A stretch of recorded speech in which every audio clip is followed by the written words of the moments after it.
करगत रवि के होने पर यहाँ आते थे। प्रतिवर्ष वे धर्म और ब्रह्म की चर्चा करते थे, वैदिक वाङ्मय को समृद्ध करने का अभियान चलाते थे, कालक्रम से लुप्त ज्ञान विज्ञान को उद्भासित करने का प्रकल्प चलाते थे। भूमंडल के राजा और क्षेत्रीय राजा उनके पास आकर शासन तंत्र को सुव्यवस्थित करने की प्रेरणा प्राप्त करते थे और माघ महीने में गंगा यमुना सरस्वती के तट पर इस दिव्य स्थल में 1 महीना संयम पूर्वक व्रत पूर्वक निवास करने से 1 कल्प तक अन्यत्र गंगा स्नान का फल प्राप्त होता है। इसलिए इसका नाम कल्पवास है। स्वतंत्रता के बाद इसको मेला का रूप दिया गया और धीरे धीरे एक पर्यटन का केंद्र, मेला झमेला का केंद्र बन गया।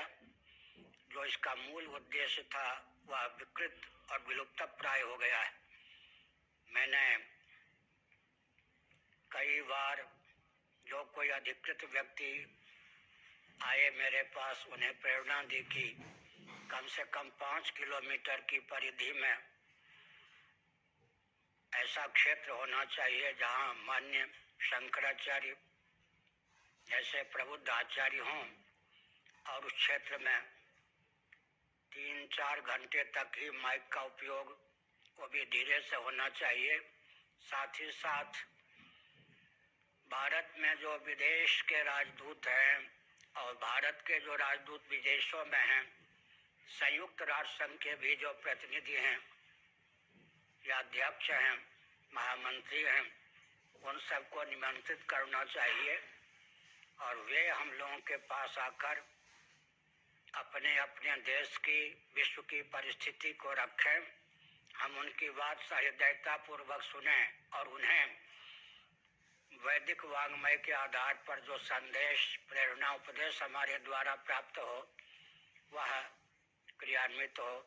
साथ ही साथ हमने यह भी संकेत किया कि वेदादि शास्त्रों के आधार पर राजनीति की सर्वसम्मत परिभाषा उद्घोषित हो। उसी के आधार पर संयुक्त राष्ट्र संघ के माध्यम से मान्य शंकराचार्य के पीठों के माध्यम से विश्व का संचालन हो।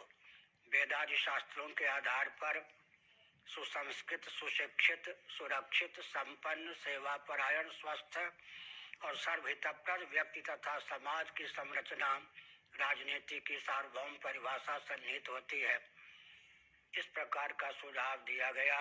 जो 24 घंटे पाठ करना, माइक के माध्यम से कीर्तन करना ही धर्म समझते हैं, उनकी उपेक्षा ना हो, लेकिन एक मर्यादित समय में परिधि ऐसी होनी चाहिए जो इस महोत्सव का क्षेत्र है उसके किनारे उनको बसाया जाए, ताकि मूल उद्देश्य की पूर्ति में कोई कोलाहल को लेकर विघ्न बाधा ना हो।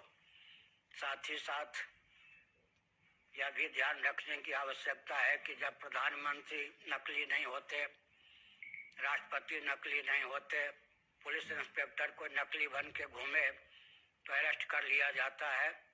सोनिया और अडवाणी जी के दामाद जो नकली बनकर घूम रहे थे वो भी जेल खाने के अंदर दिखाई पड़े। तो मान्य शंकराचार्यों के उपहास न करके अराजक तत्व या किसी अन्य को शंकराचार्य के रूप में ख्यापित करना जघन्य अपराध हो। इसमें शासन तंत्र का दायित्व होता है कि कोई अराजक तत्वाचार्य के रूप में न घूमे। तो हमने हर तरह से इसको दिव्य रूप देने का भाव बनाया और जब जब जो कोई मेलाधिकारी आदि हमारे पास आए, हमने तदनुकूल प्रेरणा दी। इस बार यहाँ के कमिश्नर, कलेक्टर ये सब अपनी ओर से आए। कलेक्टर महोदय 2 बार आए। 2 महीने की अवधि में मैं तीसरी बार प्रयाग में आया हूँ। आज सतना की ओर प्रस्थान भी कर रहा हूँ। मेरा भाव यह था कि यहाँ के अधिकारी हम लोगों के अनुभव से लाभ उठावें और उचित ढंग से इस महोत्सव को, पर्व को